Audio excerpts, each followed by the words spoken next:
Hello students.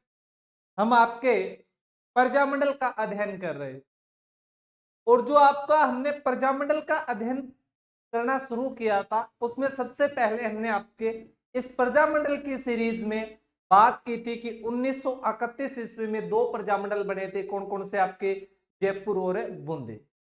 इन दोनों प्रजामंडल के बारे में अध्ययन कर चुके हैं। इसके बाद में हमने देखा था कि 1934 में भी आपके दो प्रजामंडल बने थे, एक आपका मारवाड़ और एक आपका हाड़ौती। उन दोनों प्रजामंडल को भी हम पढ़ चुके। उसके बाद में हमने देखा कि 1936 में भी आपके दो प्रजामंडल बने, एक आपका बीकानेर और एक आपका धौलपुर।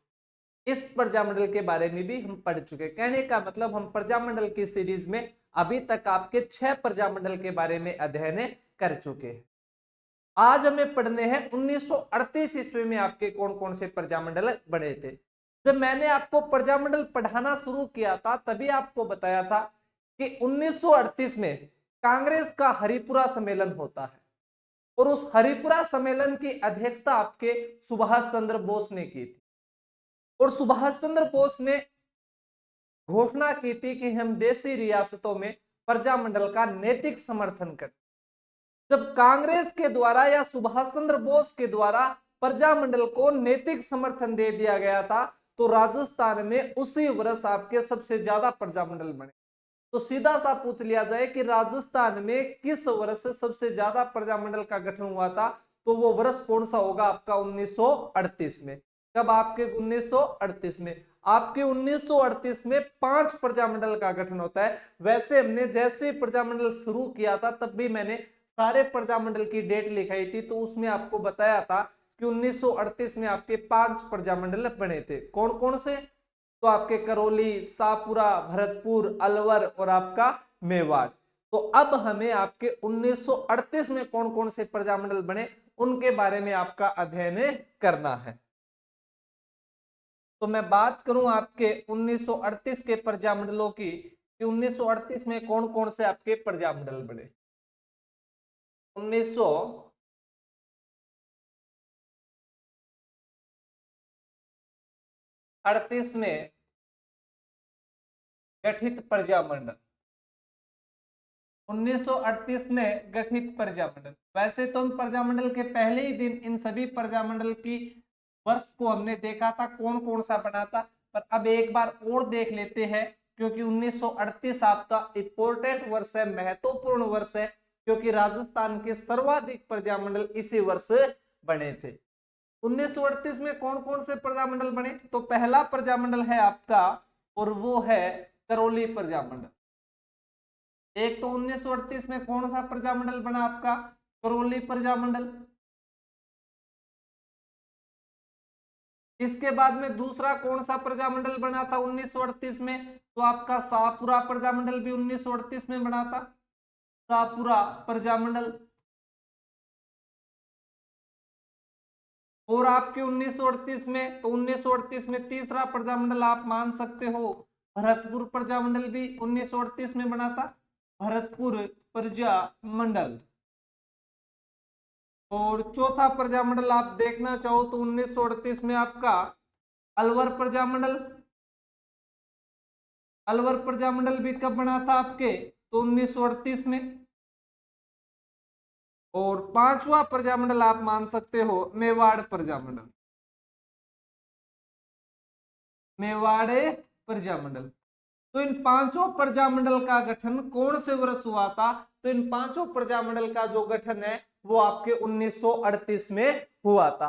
तो इन पांचों प्रजामंडल का आपका राजस्थान में 1938 में बने थे। अब इन एक एक प्रजामंडल के बारे में हम आपका अध्ययन करते हैं। हमारी परीक्षा की दृष्टि से ये प्रजामंडल कौन कौन से आपके सवाल है बना सकते। तो पहला मैं प्रजामंडल लेके चल रहा हूं आपका करौली प्रजामंडल। कौन सा आपका? तो करौली प्रजामंडल।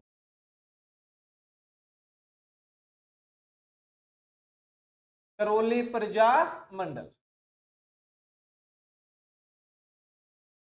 करौली प्रजामंडल के बारे में आपको मुख्यतः क्या बातें याद रखनी है? याद रखना आप, एक तो कि जब करौली प्रजामंडल की पहली बात तो वही होगी कि करौली प्रजामंडल 1938 में गठन होगा। लेकिन जिस समय यहाँ पे प्रजामंडल बना था उस समय यहाँ के महाराजा कौन थे? तो यहाँ के महाराजा हुआ करते थे करौली के भीमपाल सिंह।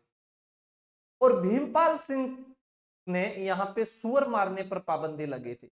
अपने शिकार के लिए सुअर पालन की व्यवस्था कर रखी थी। अन्य कोई व्यक्ति सुअर को मार नहीं सकता था। इन सुअरों से किसान परेशान थे। इसलिए लोगों ने करौली रियासत में करौली प्रजामंडल का गठन किया और आपके प्रजामंडल के माध्यम से महाराजा का विरोध किया। तो सबसे पहले आपको करौली प्रजामंडल में यही बात आपको ध्यान में रखनी है कि यहाँ का महाराजा कौन था। तो सबसे पहले करौली प्रजामंडल के समय यहाँ का शासक कौन है? तो जब शासक की बात आएगी तो आप याद रखोगे भीमपाल सिंह। कौन आपका? भीमपाल सिंह। भीमपाल सिंह। भीमपाल सिंह शासक ने क्या कर रखा है? तो सुअर मारने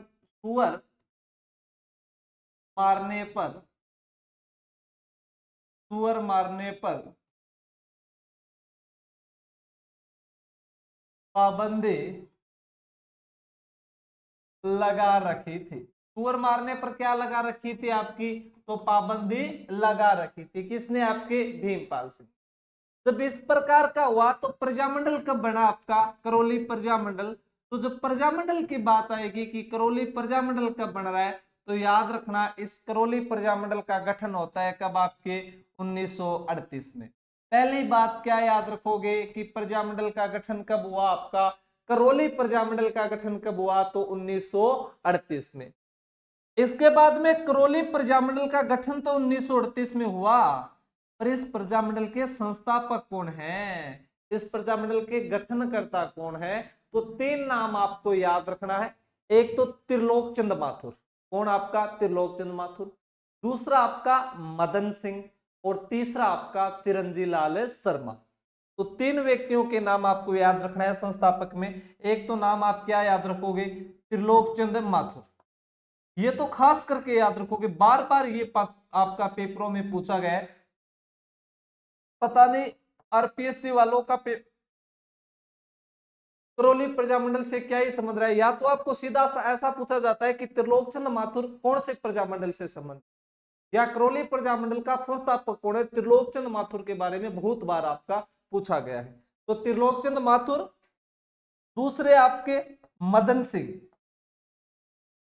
दूसरे कौन है आपके? मदन सिंह, और तीसरे कौन है आपके? तो चिरंजी लाल शर्मा। चिरंजी लाल शर्मा। तो इन तीन व्यक्तियों का नाम आप याद रखोगे। और जो मदन सिंह है ना, इन मदन सिंह के बारे में आप एक बात और भी याद रख सकते हो कि मदन सिंह ने 1927 में आपके बेगार व हिंदी राजभाषा आंदोलन चलाया था। करौली के अंदर हिंदी राजभाषा आंदोलन चलाया था। कि करौली में बेगार आंदोलन व हिंदी राजभाषा आंदोलन किसने चलाया था? तो आपके मदन सिंह के द्वारा ही चलाया गया था। इसके अलावा मदन सिंह से आप एक बात और याद रख सकते हो, मदन सिंह ने आपके ब्रह्म आश्रम व प्रेमाश्रम की स्थापना की थी। ब्रह्म आश्रम व प्रेमाश्रम की स्थापना करने वाला भी कौन है आपका? तो ये आपका मदन सिंह है। ब्रह्म आश्रम और आपके प्रेम आश्रम की स्थापना करने वाला भी कौन है आपका? तो ये आपका मदन सिंह है। आपका एक प्रेम आश्रम और ब्रह्म आश्रम ना करके ब्रह्मचारी आश्रम कर लो तो ज्यादा अच्छा रहेगा आपके लिए। ब्रह्मचारी आश्रम। तो ब्रह्मचारी आश्रम। तो ये सारा कौन सा प्रजामंडल रहता है? तो ये आपका प्रजामंडल रहता है करौली प्रजामंडल। कि करौली प्रजामंडल के समय यहाँ के शासक कौन थे? तो आपके भीमपाल सिंह। भीमपाल सिंह ने क्या कर रखा था? तो भीमपाल सिंह ने सुअर मारने पर क्या लगा रखी थी? आपकी पाबंदी लगा रखी थी। करौली प्रजामंडल का गठन कब हुआ? तो करौली प्रजामंडल का गठन होता है आपके 1938 ईस्वी में। इस करौली प्रजामंडल के संस्थापक कौन है? तो करौली प्रजामंडल के संस्थापक है आपके त्रिलोकचंद माथुर, मदन सिंह और चिरंजी लाल शर्मा। त्रिलोकचंद माथुर, मदन सिंह और चिरंजी लाल शर्मा। मदन सिंह से आप चाहो तो दो बातें और याद रख सकते हो कि करौली में 1927 में बेगार व हिंदी राजभाषा आंदोलन चलाया था। इसके अलावा ब्रह्मचारी आश्रम व प्रेमाचार्य आपके आश्रम की स्थापना किसने की थी? तो आपके मदन सिंह ने की थी। यहां पर आपको इतनी बातें याद रखनी है, किससे? आपके करौली प्रजामंडल। करौली प्रजामंडल के बाद में अब आपका दूसरा प्रजामंडल हम देखते हैं, तो दूसरा प्रजामंडल है आपका शाहपुरा प्रजामंडल। शाहपुरा प्रजामंडल।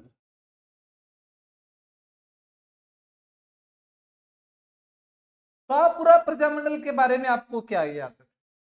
एक तो शाहपुरा प्रजामंडल की पहली बात कि शाहपुरा प्रजामंडल का गठन कब हुआ, तो दिमाग में आपके सीधा आ जाएगा कि शाहपुरा प्रजामंडल का जो गठन है वो 1938 में हुआ था। इसके अलावा शाहपुरा प्रजामंडल का संस्थापक कौन है? तो कहा जाता है कि शाहपुरा जो प्रजामंडल था इसके संस्थापक आपके रमेश चंद्र ओझा, लादूराम व्यास, अभयमल डांगी नाम के व्यक्ति थे। तीन व्यक्तियों का नाम आप शाहपुरा प्रजामंडल में भी याद रखोगे। कौन कौन आपके? तो रमेश चंद्र ओझा, लादूराम व्यास और अभयमल डांगी। जो अध्यक्ष था वो अभयमल डांगी ही रहता है 1938 से लेके 45 तक आपके शाहपुरा प्रजामंडल का। लेकिन शाहपुरा से एक बात और जुड़ी हुई है। शाहपुरा से आप याद रखोगे कि राजस्थान की वह पहली रियासत जिसने उत्तरदायी सरकार की स्थापना की थी, तो वो कौन थी आपकी? तो वो शाहपुरा पर आपकी रियासत थी। कि शाहपुरा रियासत के जो शासक हुआ करते थे सुदर्शन देव, वो खुद आपकी उत्तरदायी सरकार के समर्थन थे। इसलिए राजस्थान की वह पहली रियासत जिसमें आपके उत्तरदायी सरकार की स्थापना होती है, तो वो कौन हो जाएगी आपकी? तो शाहपुरा प्रजामंडल या शाहपुरा रियासत। शाहपुरा रियासत, शाहपुरा में जब प्रजामंडल का गठन हुआ तो उस समय शासक कौन है जो प्रजामंडल के हितैषी भी है? तो आपके वो हो जाएंगे सुदर्शन देव। शाहपुरा की रियासत के प्रधानमंत्री कौन हुआ करते थे? तो प्रधानमंत्री हुआ करते थे आपके गोकुल लाल असावा। तो इतनी चीजें याद रखनी है किससे? आपको शाहपुरा प्रजामंडल से। कि शाहपुरा प्रजामंडल का गठन कब हुआ? 1938 में। शाहपुरा प्रजामंडल के संस्थापक कौन कौन है? तो रमेश चंद्र ओझा, लादूराम व्यास, अभयमल डांगे। और अभयमल जो डांगे है वो 1938 से लेके 1945 तक प्रजामंडल के क्या रहते हैं? आपके अध्यक्ष रहते हैं। राजस्थान में सर्वप्रथम उत्तरदायी सरकार की स्थापना करने वाली भी रियासत कौन सी हो जाएगी? शाहपुरा रियासत। शाहपुरा रियासत में जब प्रजामंडल का गठन हुआ उस समय वहां के शासक कौन थे? तो शासक के रूप में आप याद रखोगे सुदर्शन देव। वहां के प्रधानमंत्री कौन है? तो गोकुल लाल असावा। तो इतनी चीजें याद रखनी है किससे? आपको शाहपुरा से। अब हम आपका लिख लेते हैं कि शाहपुरा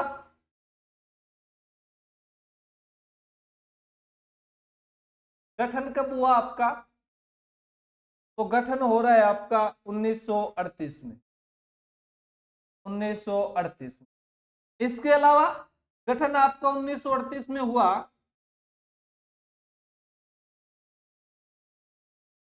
इसके संस्थापक कौन है?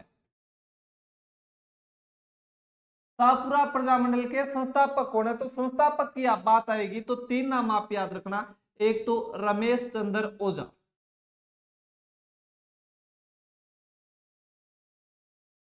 रमेश चंद्र ओझा। दूसरा आपके, तो दूसरा है लादूराम व्यास,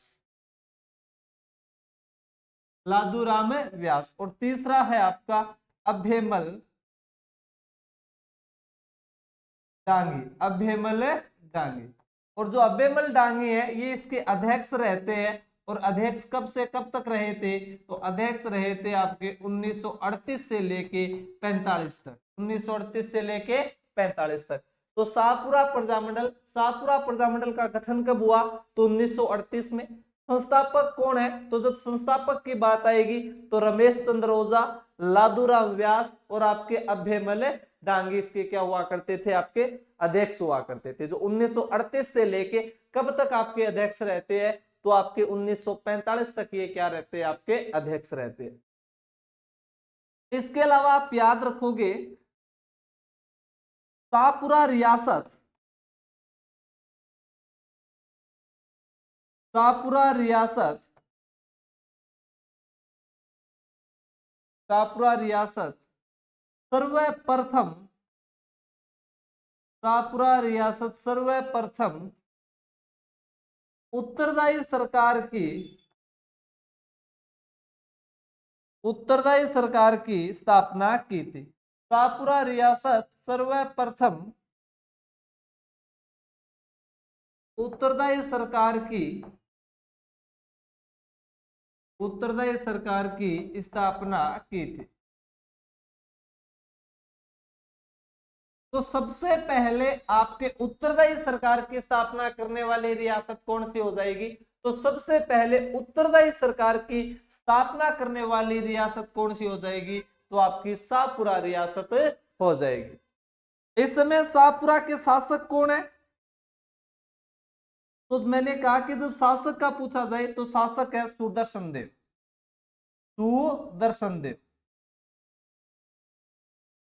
तो सुदर्शन देव। प्रधानमंत्री कौन है इस समय आपके शाहपुरा के?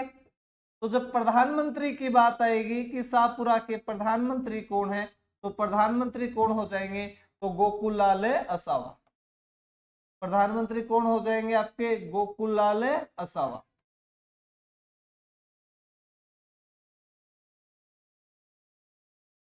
तो इतनी बातें याद रखनी है किससे आपको? शाहपुरा प्रजामंडल। कि शाहपुरा प्रजामंडल का गठन आपका 1938 में। संस्थापक आपके रमेश चंद्र ओझा, लादूराम व्यास, उभयमल डांगे। इसका अध्यक्ष किसे बनाया गया? तो अभयमल डांगे को। कब से कब तक? तो 1938 से लेके 45 तक। शाहपुरा रियासत सर्वप्रथम उत्तरदायी सरकार की क्या की थी? आपकी स्थापना की थी। तो राजस्थान में सबसे पहले उत्तरदायी सरकार की स्थापना करने वाली रियासत कौन सी आपकी? तो शाहपुरा रियासत। इसके अलावा इस समय यहाँ के शासक कौन थे? तो इस समय यहाँ के शासक है आपके सुदर्शन देव। कौन हो जाएंगे आपके? सुदर्शन देव। इस समय यहाँ के प्रधानमंत्री कौन है? तो प्रधानमंत्री कौन हो जाएंगे आपके? गोकुललाल असावा। यहां पर समाप्त होता है कौन सा प्रजामंडल आपका? शाहपुरा प्रजामंडल। आज हमने आपके दो प्रजामंडल के बारे में अध्ययन किया, एक आपका करौली प्रजामंडल और दूसरा आपका शाहपुरा प्रजामंडल। इसके बाद में हम अगले प्रजामंडल की तरफ चलते हैं और अगला प्रजामंडल है वो है आपका भरतपुर प्रजामंडल। आगे आप हेडिंग लगाओ भरतपुर प्रजामंडल।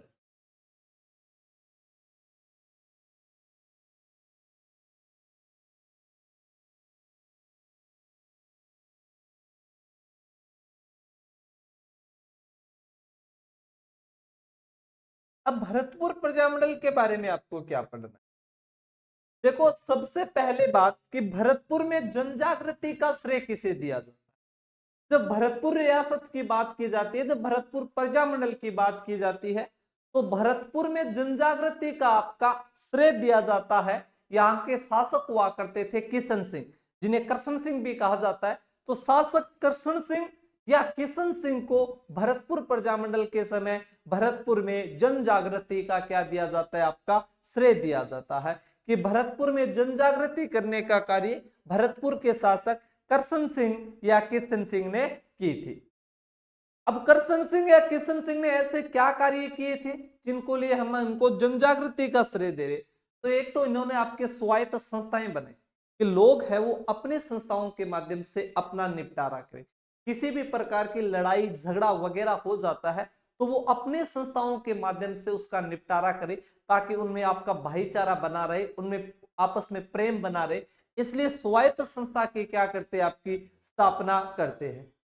दूसरा, किशन सिंह या कृष्ण सिंह ने भरतपुर की जो राजभाषा है वो राजभाषा आपके हिंदी भाषा को बनाया। राजभाषा किसको बनाया? आपके हिंदी भाषा को बनाया। और ऐसा काम करने वाले कौन है? तो भरतपुर के किशन सिंह। इसके अलावा किशन सिंह ने अखिल भारतीय हिंदी सम्मेलन करवाया। अखिल भारतीय हिंदी सम्मेलन आपके भरतपुर में आयोजित करवाया था, जिसकी अध्यक्षता आपके पंडित गौरीशंकर हीरानंद ओझा ने की। इसके अलावा इस अखिल भारतीय हिंदी सम्मेलन में भाग लेने के लिए आपके मदन मोहन मालवीय आए थे, गुरु रविंद्रनाथ टैगोर ने भाग लिया था।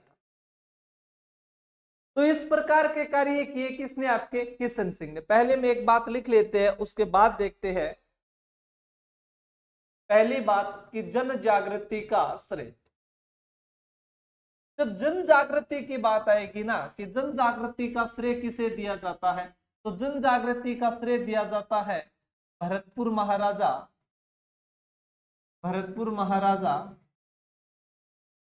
करशन सिंह। भरतपुर महाराजा करशन सिंह, और करशन सिंह को क्या कहा जाता है, आपके किशन सिंह, एक ही बात है, करशन सिंह कहो या आपके किशन सिंह। इन्हें भरतपुर में जन जागृति का क्या दिया जाता है, आपका श्रेय दिया जाता है। फिर इन्होंने जन जागृति की कैसे, तो मैंने बताया जन जागृति इन्होंने एक तो आपके स्वायत्त संस्थाओं की स्थापना की, हिंदी को राजभाषा बनाया, इसके अलावा अखिल भारतीय हिंदी सम्मेलन का आयोजन करवाया। इस अखिल भारतीय हिंदी सम्मेलन का जो अध्यक्षता है वो आपके पंडित गौरीशंकर हीरानंद ओझा करते हैं। इसके अलावा इस सम्मेलन में आपके मदन मोहन मालवीय, गुरु रविंद्रनाथ टैगोर जैसे लोग भाग लेने आते हैं। इसके अलावा किशन सिंह या करशन सिंह ने शुद्धि आंदोलन चलाया था। किस रियासत में शुद्धि आंदोलन चलाया गया था, तो आपके भरतपुर प्रजामंडल या भरतपुर रियासत में शुद्धि आंदोलन चलाया। शुद्धि आंदोलन का मतलब क्या है, तो वे लोग जो पहले हिंदू थे पर वो आपके किसी दबाव के कारण मुस्लिम लोग बन गए थे, तो उनको वापस शुद्धिकरण करके उनको वापस आपके सनातन धर्म या हिंदू धर्म में लाया गया। ऐसा आंदोलन चलाने वाले, शुद्धि आंदोलन चलाने वाले किस रियासत के शासक थे, तो भरतपुर रियासत के शासक है करशन सिंह या किशन सिंह थे। तो इस प्रकार के सामाजिक सुधार के कार्य किए थे किसने, आपके किशन सिंह या करशन सिंह। इसलिए भरतपुर में जन जागरण का श्रेय किसे दिया जाता है, आपके तो जन जागरण का श्रेय दिया जाता है आपके किशन सिंह। तो लिखो इनके द्वारा किए गए कार्य, इनके द्वारा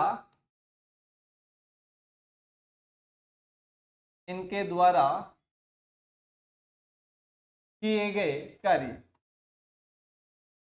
इनके द्वारा किए गए कार्य। कौन कौन से कार्य किए आपके, तो इन्होंने कौन कौन से कार्य किए थे अभी हमने देखी थी कि एक तो स्वायत्त संस्था की स्थापना, स्वायत्त संस्था की क्या करना, आपकी स्थापना करना, स्वायत्त संस्था की स्थापना करना, दूसरा आपका स्वायत्त संस्था की स्थापना करना, दूसरा है हिंदी भाषा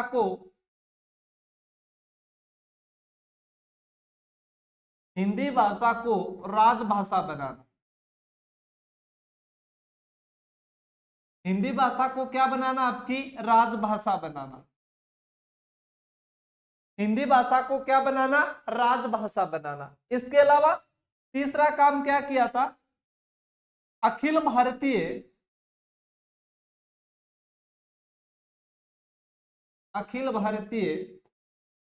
हिंदी सम्मेलन करवाया, अखिल भारतीय हिंदी सम्मेलन करवाया, सम्मेलन आयोजित। ये काम किसने किए, आपके किशन सिंह ने।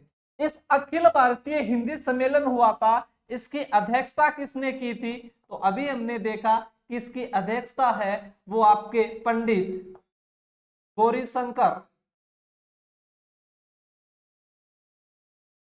गौरीशंकर हीरानंद ओझा के द्वारा किए गए, जिसे हम जीएच ओझा के नाम से भी जानते हैं। इस सम्मेलन में अन्य सदस्य किन किन ने भाग लिया, तो आपके अन्य सदस्य के रूप में महत्वपूर्ण है, तो अन्य सदस्य के रूप में एक तो आपके मदन मोहन मालवीय के द्वारा, कौन, आपके मदन मोहन मालवीय ने भाग लिया, मदन मोहन मालवीय। इसके अलावा दूसरे हैं आपके गुरु रविंद्रनाथ टैगोर, गुरु रविंद्रनाथ टैगोर भी भाग ले रहे हैं किसमें, आपके अखिल भारतीय हिंदी सम्मेलन में। तो भरतपुर के महाराजा करशन सिंह या किशन सिंह क्या कर रहे हैं, स्वायत्त संस्थाओं की स्थापना कर रहे हैं, हिंदी भाषा को राजभाषा बनाया इन्होंने, और अखिल भारतीय हिंदी सम्मेलन करवाया। इसकी अध्यक्षता किसने की, तो पंडित गौरीशंकर हीरानंद ओझा के द्वारा। इसमें अन्य सदस्य कौन कौन आए थे, तो आपके मदन मोहन मालवीय, गुरु रविंद्रनाथ टैगोर जैसे लोग यहां पर आए थे। इसके अलावा मैंने बताया था इन्होंने एक काम और किया था, और वो काम कौन था आपका शुद्धि आंदोलन। कौन सा आंदोलन, आपका शुद्धि आंदोलन। शुद्ध आंदोलन का मतलब क्या था? तो शुद्ध आंदोलन का सीधा सा मतलब है वे लोग जो हिंदू थे किंतु बाद में मुस्लिम धर्म स्वीकार कर लिया था, मुस्लिम धर्म स्वीकार कर लिया था, उन्हें पुनः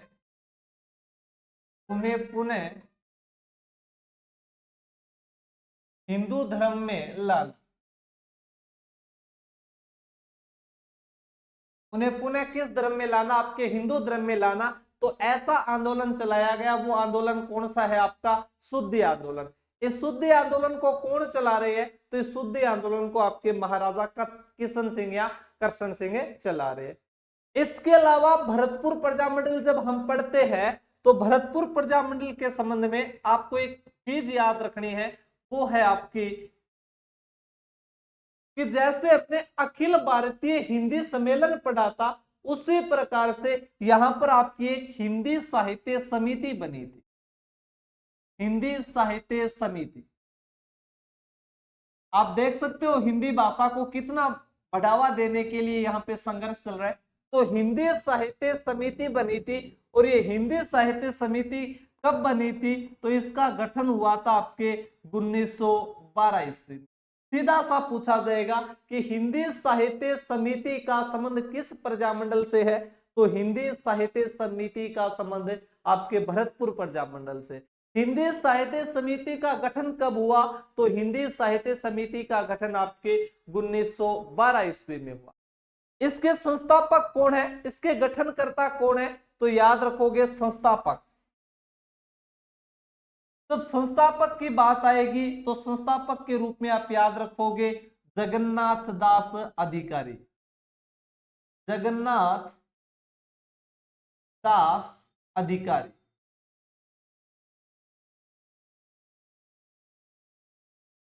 जगन्नाथ दास अधिकारी इस हिंदी साहित्य समिति के क्या है आपके? तो हिंदी साहित्य समिति के संस्थापक है, जिनके द्वारा आपके हिंदी साहित्य समिति का क्या किया गया था? गठन किया गया था। इसके अलावा जगन्नाथ दास अधिकारी जो है, इनके द्वारा एक समाचार पत्र भी निकाला गया। तो आपको सीधा सा पूछ ले कि जगन्नाथ दास अधिकारी का कौन सा समाचार पत्र था, तो कौन सा समाचार पत्र होगा? आपके याद आना चाहिए आपको कौन सा समाचार पत्र था। तो याद रखना जगन्नाथ दास अधिकारी का, मैं अगर समाचार पत्र की बात करता हूं कि कौन सा समाचार पत्र था, तो इनका समाचार पत्र है आपका, और समाचार पत्र है आपका वैभव। कौन सा समाचार पत्र? आपका वैभव। तो वैभव समाचार पत्र का संबंध किस प्रजामंडल से है? तो वैभव समाचार पत्र का संबंध आपके भरतपुर प्रजामंडल से है। वैभव समाचार पत्र किसका है? तो जगन्नाथ दास अधिकारी का है। और जगन्नाथ दास अधिकारी ने कौन सी समिति बनाई थी? तो हिंदी साहित्य समिति बनाई थी। इसके बाद में भरतपुर प्रजा संघ का निर्माण किया जाता है। आपके गोपीलाल यादव और आपके ठाकुर देशराज के द्वारा 1928 ईस्वी में भरतपुर प्रजा संघ की क्या की जाती है? स्थापना की जाती है। तो याद रखोगे भरतपुर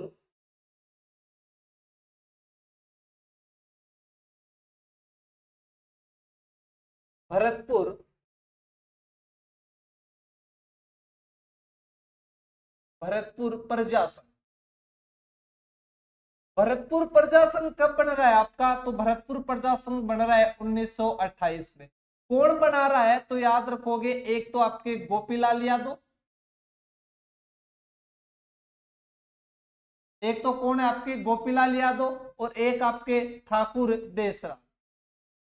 कौन? आपके ठाकुर देशराज। वही ठाकुर देशराज जो आपको अगर थोड़ा सा आपका दिमाग चला है, थोड़ा सा आपको याद आया है, तो हमने किसान आंदोलन पढ़ा था जिसमें आपका जिक्र किया था किसका? आपके ठाकुर देशराज का। अगर याद आया हो तो मैंने आपको पढ़ाया था कि शेखावाटी किसान आंदोलन का बाहर से नेतृत्व किसने किया, तब मैंने लिखवाया था ठाकुर देशराज।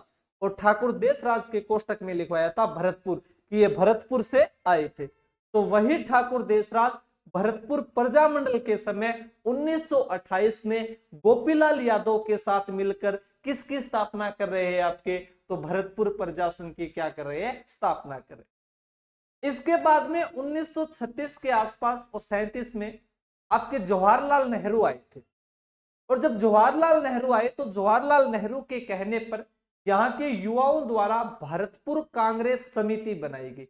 भरतपुर कांग्रेस समिति बनाई गई। तो सबसे पहले आप याद रखोगे भरतपुर कांग्रेस समिति। कहने का मतलब ये है, काठ है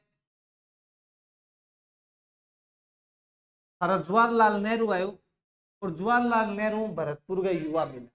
तो जब जवाहरलाल नेहरू भरतपुर का युवा मिला, उनसे वार्तालाप की, उनसे बातें पूछी, तो उन्होंने कहा कि आपको भी कांग्रेस समिति बनानी चाहिए। तो जवाहरलाल नेहरू के कहने पे या जवाहरलाल नेहरू के आदेश के ऊपर यहाँ के युवाओं द्वारा एक समिति बनाई जाती है और उस समिति का नाम क्या रखा जाता है, भरतपुर कांग्रेस समिति। ये भरतपुर कांग्रेस जो समिति थी, ये भरतपुर कांग्रेस समिति आपकी 1937 के आसपास बनती है। भरतपुर कांग्रेस समिति आपकी 1937 पर बनती है, जो आपके गौरीशंकर और गोपाल चंद वर्मा के द्वारा बनाई गई थी। तो याद रखोगे कि भरतपुर कांग्रेस समिति का संबंध, पहले बात तो सीधा पूछे तब तो भरतपुर इसके आगे नाम है, तो आपको कोई समस्या ही नहीं होगी। तो याद रखोगे भरतपुर कांग्रेस समिति। भरतपुर कांग्रेस समिति कब बनी आपकी, गठन कब हुआ, तो 1937 में। भरतपुर कांग्रेस समिति का गठन कब हो गया आपके 1937 में। इसके संस्थापक कौन है, तो जब संस्थापक की बात आएगी तो याद रखोगे एक तो आप गोकुल चंद वर्मा, एक तो कौन हो गए आपके गोकुल चंद वर्मा, जिसे शेरे भरतपुर भी आपका कहा जाता है। और दूसरा मैंने आपको अभी बताया था गौरीशंकर, गौरीशंकर। तो आपके गोकुल चंद जो वर्मा है, इन्हें क्या कहा जाता है, तो याद रखना शेरे भरतपुर कहा जाता है। कि शेरे भरतपुर किसे कहा जाता है, तो शेरे भरतपुर आपके गोकुल चंद वर्मा को कहा जाता है। तो सबसे पहले हमने आपके भरतपुर प्रजा संघ की बात की, तो 1928 में बना था। और आपके भरतपुर कांग्रेस समिति का गठन कब हो रहा है, तो भरतपुर कांग्रेस समिति का गठन आपके 1937 ईस्वी में। अब 38 ईस्वी में अगले ही साल गठन होगा किसके, आपके भरतपुर प्रजामंडल। तो अब बनेगा क्या आपका भरतपुर प्रजामंडल।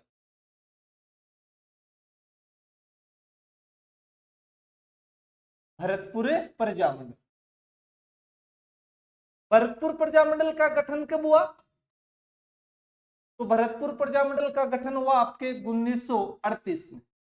कहां पर आपके कब हुआ, 1938 में।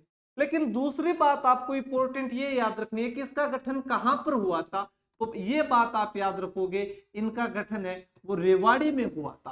राजस्थान का दूसरा प्रजामंडल जो राजस्थान से बाहर बन रहा है, जो राजस्थान से क्या हो रहा है आपका बाहर बन रहा है। पहला प्रजामंडल तो हमने बीकानेर प्रजामंडल को पढ़ा था, जो कलकत्ता में बना था 1936 में रत्नाबाई ट्रस्ट में। वो राजस्थान का पहला प्रजामंडल था जो राजस्थान से बाहर बना था। भरतपुर प्रजामंडल आपका ऐसा दूसरा प्रजामंडल है जो राजस्थान से बाहर बन रहा है। तो भरतपुर प्रजामंडल का गठन कब हुआ, तो जब गठन की बात आएगी तो 1938। इसका गठन हुआ कहां पर, तो रेवाड़ी में। कहां पर हुआ, आपके रेवाड़ी में। इसके बाद में इसके संस्थापक कौन है, तो जब संस्थापक की बात आएगी ना, तो भरतपुर प्रजामंडल में आपको 5-7 नाम याद रखने हो, जैसे किशनलाल जोशी, गोपीलाल यादव, जुगल किशोर चतुर्वेदी, मास्टर आतिंद्र नाथ, फकीर चंद, ठाकुर देशराज। तो इन लोगों के बारे में आपको याद रखना है। तो मैं बात करूं आपके एक एक की, तो याद रखोगे सबसे पहले आप कि किशनलाल जोशी, किशनलाल जोशी। चलो भाई किशनलाल जोशी याद रख लेंगे। किशनलाल जोशी के बाद आप याद रखोगे गोपीलाल यादव। कौन आपका, गोपीलाल यादव। चलो गुरुजी गोपीलाल यादव भी याद रख लेंगे। गोपीलाल यादव के बाद आप याद रखोगे जुगल किशोर चतुर्वेदी। जुगल किशोर चतुर्वेदी, ये लो भाई जुगल किशोर चतुर्वेदी। इसके बाद में मास्टर अतिंद्र नाथ, मास्टर अतिंद्र नाथ, अतिंद्र नाथ, मास्टर अतिंद्र नाथ भी नाम याद रह जाएगा। इसके अलावा फकीर चंद, फकीर चंद, इसके अलावा देशराज। ये सभी नाम आपके माइंड में होने चाहिए कि आपके भरतपुर प्रजामंडल से कौन कौन आपके जुड़े हुए हैं। तो किशनलाल जोशी, गोपीलाल यादव, जुगल किशोर चतुर्वेदी, मास्टर अतिंद्र नाथ, इसके अलावा फकीर चंद और आपके देशराज। थोड़ी सी एक बात और याद आपको आई होगी कि जुगल किशोर चतुर्वेदी को क्या कहा जाता है, तो राजस्थान का जवाहरलाल नेहरू। सीधा सा पूछ लिया जाए कि राजस्थान का जवाहरलाल नेहरू किसे कहा जाता है, तो राजस्थान का जवाहरलाल नेहरू है वो किसे कहा गया था आपके, तो राजस्थान का जवाहरलाल नेहरू आपके जुगल किशोर चतुर्वेदी को कहा जाता है। तो इनके कोष्टक में थोड़ा सा आप लिख लेना, राजस्थान का जवाहरलाल नेहरू। इन्हें राजस्थान का क्या कहा जाता है, आपके जवाहरलाल नेहरू। राजस्थान का जवाहरलाल नेहरू किसे कहा जाता है, तो आपके जुगल किशोर चतुर्वेदी को कहा जाता है। और एक बात ये याद रखना, इस प्रजामंडल का अध्यक्ष किसे बनाया गया था, तो आपके गोपीलाल यादव को क्या बनाया गया था, अध्यक्ष बनाया गया था। तो ये प्रजामंडल कौन सा है आपका, भरतपुर प्रजामंडल। गठन कब हुआ, 1938 में। कहां पर हुआ, रेवाड़ी में। संस्थापक कौन है, तो किशनलाल जोशी, गोपीलाल यादव, जुगल किशोर चतुर्वेदी, मास्टर आतिंद्र नाथ। मास्टर आतिंद्र कर लो, नाथ इसको हटाओ, मास्टर आतिंद्र। इसके अलावा जुगल किशोर चतुर्वेदी को क्या कहा जाता है, राजस्थान का जवाहरलाल नेहरू। इसके साथ और कौन है, तो फकीर चंद भी जुड़े हुए थे और आपके देशराज भी जुड़े हुए। लेकिन अगले ही साल 1939 में जो आपके मास्टर आतितेंद्र है, इन मास्टर आतितेंद्र ने, आदितेंद्र, ये नाम से ही लिखो पहले, थोड़ा सा नाम आपका, मास्टर, मास्टर का नाम है आपके Aditendra, master Aditya plus Indra Aditendra, Aditya plus Indra master Aditendra. हाँ, मास्टर आदितेंद्र ने 1939 में भरतपुर प्रजा परिषद का गठन किया था। तो एक बात आप ये भी याद रखोगे कि भरतपुर प्रजा परिषद का गठन कब हुआ, भरतपुर प्रजा परिषद, इस भरतपुर प्रजा परिषद का गठन हुआ था, वो भरतपुर प्रजा परिषद का गठन हुआ है आपके 1939 में। और इसका गठन किसने किया है, तो इसका गठन किया आपके मास्टर आदितेंद्र ने, मास्टर आदितेंद्र ने इसका क्या किया, आपका गठन किया। अगले ही वर्ष 1938 में भरतपुर प्रजामंडल बनता है और प्रजामंडल बनने के बाद प्रजामंडल के सदस्य मास्टर आदितेंद्र ने आपके अगले ही साल किसकी स्थापना की, तो भरतपुर प्रजा परिषद की स्थापना की। इस प्रजा परिषद के कुछ सम्मेलन हुए हैं, उन सम्मेलन के बारे में हमें याद रखना कि कौन कौन सा आपका सम्मेलन हुआ था। इन सम्मेलनों से कई बार सवाल बने हैं। 3 सम्मेलन मुख्यतः रूप से आपके हुए थे, 1941, 1945 और 1946। इसके 3 सम्मेलन हुए हैं, पहला, दूसरा और तीसरा। पहला 1941 में हुआ था, दूसरा 1945 में हुआ था और तीसरा 1946 में हुआ। पहला आपका भरतपुर में हुआ था, दूसरा आपका बयाना में हुआ था और तीसरा आपका कामा में हुआ था। पहले की अध्यक्षता आपके जयनारायण व्यास ने की है, पहले की अध्यक्षता किसने की, आपके जयनारायण व्यास ने अध्यक्षता की है। दूसरे की अध्यक्षता आपके जयनारायण व्यास ने की है और तीसरे की अध्यक्षता आपके पट्टाभी सीतारमैया ने की। किसने की, आपके पट्टाभी सीतारमैया, पट्टाभी सीतारमैया ने। तो तो याद रखोगे आप कि भरतपुर प्रजा परिषद का गठन कब हुआ था? 1939 में। भरतपुर प्रजा परिषद की स्थापना किसने की? तो मास्टर आदित्येंद्र ने। इसके सम्मेलन कब कब हुए? तो पहला सम्मेलन 1941 में, दूसरा सम्मेलन 1945 में, तीसरा सम्मेलन 1946 में। पहला सम्मेलन कहां पर हुआ? भरतपुर में, अध्यक्षता जयनारायण व्यास जी।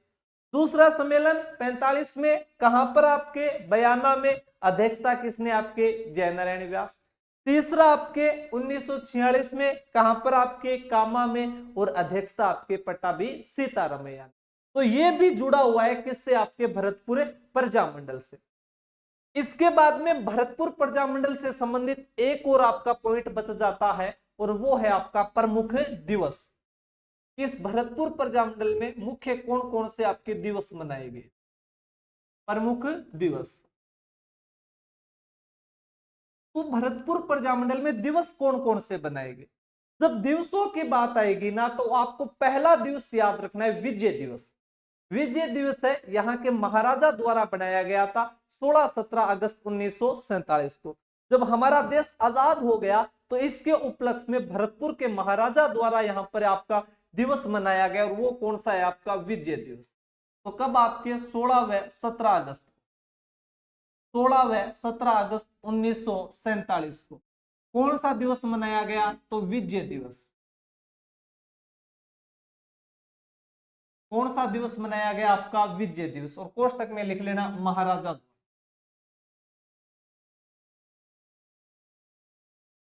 महाराजा द्वारा कौन सा दिवस मनाया गया? आपका विजय दिवस। जो आपका कब बनाया गया? तो 16-17 अगस्त को बनाया गया। इसके अलावा एक दिवस बहुत इंपॉर्टेंट है, आप सोच भी नहीं सकते। 28 अक्टूबर 1945 को भरतपुर प्रजामंडल के द्वारा एक दिवस मनाया गया था, और वो था आपका इंडोनेशिया दिवस। इंडोनेशिया दिवस। तो याद रखना कि इंडोनेशिया दिवस का संबंध किससे है? तो इंडोनेशिया दिवस का संबंध है वो आपके भरतपुर प्रजामंडल से है। इंडोनेशिया दिवस आपका कब बनाया गया था? तो इंडोनेशिया दिवस है वो आपके 28 अक्टूबर 1945 को बनाया गया था। जो 28 अक्टूबर 1945 को इंडोनेशिया दिवस बनाया गया, इस इंडोनेशिया दिवस का संबंध किससे है? तो सीधा सा माइंड में आना चाहिए आपका भरतपुर प्रजामंडल। इसके अलावा एक दिवस की हम बात और करें तो एक दिवस थे और याद रख लियो, 9 नवंबर 1945 को यहीं पर आपके भरतपुर प्रजामंडल के सदस्यों द्वारा राज बहादुर दिवस मनाया गया। राज बहादुर दिवस मनाया गया। तो राज बहादुर दिवस कब बनाया गया? पहली बात तो 9 नवंबर 1945 को बनाया गया था। और राज बहादुर दिवस है वो राज बहादुर दिवस कौन से प्रजामंडल के द्वारा बनाया गया था? तो वो आपके राज बहादुर दिवस किसके? आपके भरतपुर प्रजामंडल के द्वारा बनाया गया था। इसके अलावा 5 फरवरी 1947 को यहाँ पे बेगार दिवस मनाया गया था। एक वो और याद रख लेना, ये 4 दिवस तो आप याद रख ही लेना। 5 फरवरी 1947 को बेगार दिवस जो रमेश चंद्र स्वामी की याद में मनाया गया था। बेगार दिवस कोष्टक में लिख ही देता हूं मैं, रमेश चंद्र स्वामी की याद।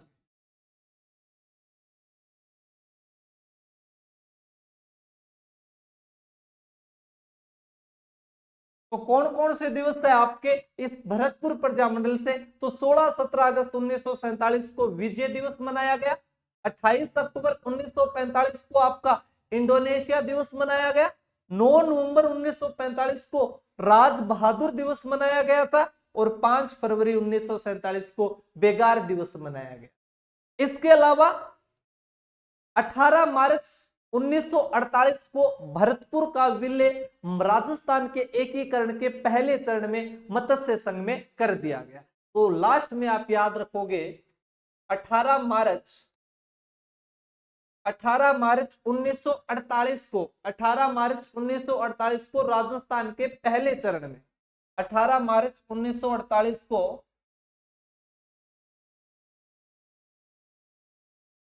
राजस्थान के एकीकरण के प्रथम चरण में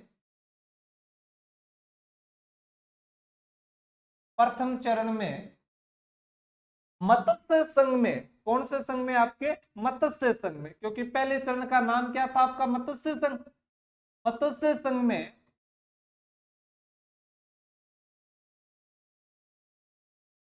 भरतपुर का विलय कर दिया गया।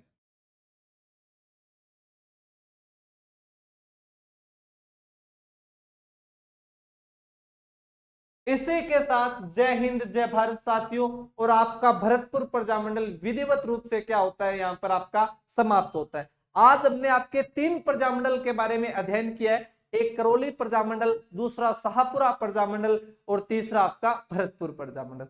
आगे जो 38 के 2 प्रजामंडल और बच गए हैं, अलवर और आपका मेवाड़ प्रजामंडल, वो हम आपके नेक्स्ट की क्लास में देखेंगे।